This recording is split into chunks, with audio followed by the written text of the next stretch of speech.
नमस्कार, आप देख रहे हैं आज तक। मैं हूं आपके साथ हिमांशु दीक्षित और आज हम बात कर रहे हैं उस खबर की जिसके आने के बाद 10 दिन से प्रदर्शन करते सवर्ण समाज के लोग अब खुश हैं, राहत की सांस ले रहे हैं। लेकिन अब सवाल है, अगले जिस फैसले से खुश हैं, क्या पिछड़े उस नियम के रुकने से मानेंगे?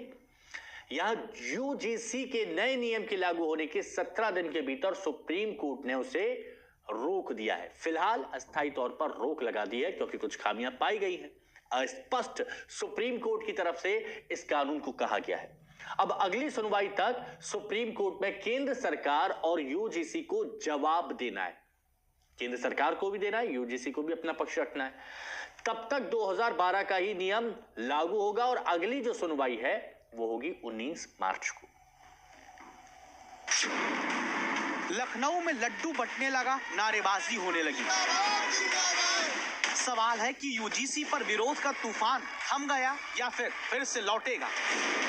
मथुरा में साधु लड्डू बांटने लगे, चंदौली में सवर्ण पेड़ा खाने लगे, गोरखपुर में छात्र नारे लगाने लगे।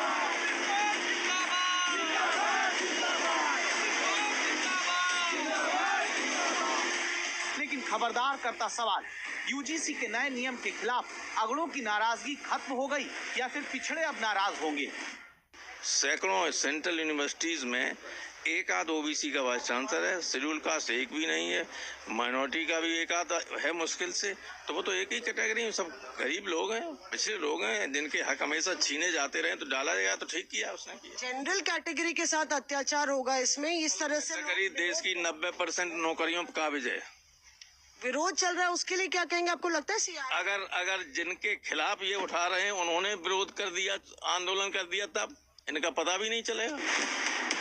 सवाल अब तक यही है, जहां कॉलेज यूनिवर्सिटी में भेदभाव रोकने वाले यूजीसी के नए नियम के खिलाफ सवर्ण समाज के छात्र और संगठन आंदोलन करते रहे, क्या वहां अब सुप्रीम कोर्ट के फैसले से सवर्ण तो लड्डू खाने लगे और गुलाल उड़ाने लगे, लेकिन क्या पिछड़ा वर्ग संतुष्ट होगा? क्योंकि सुप्रीम कोर्ट ने गुरुवार को यूजीसी के नए नियम पर रोक लगाते हुए केंद्र सरकार के शिक्षा मंत्रालय के अधीन आने वाले यूजीसी के नए नियम पर टिप्पणी करते हुए कहा कि दुरुपयोग की आशंका है, अस्पष्ट है। क्या अब हम फिर से पीछे की ओर जा रहे हैं? इन्हें फिर से बनाने की जरूरत हो सकती है। सुप्रीम कोर्ट की टिप्पणी उन नियमों को लेकर है जिनके खिलाफ बीजेपी के सबसे बड़े वोट बैंक वाले सवर्ण समाज से जुड़े प्रदर्शनकारी हापुड़ में बीजेपी दफ्तर के भीतर तक पहुंचकर विरोध जताना शुरू कर चुके थे।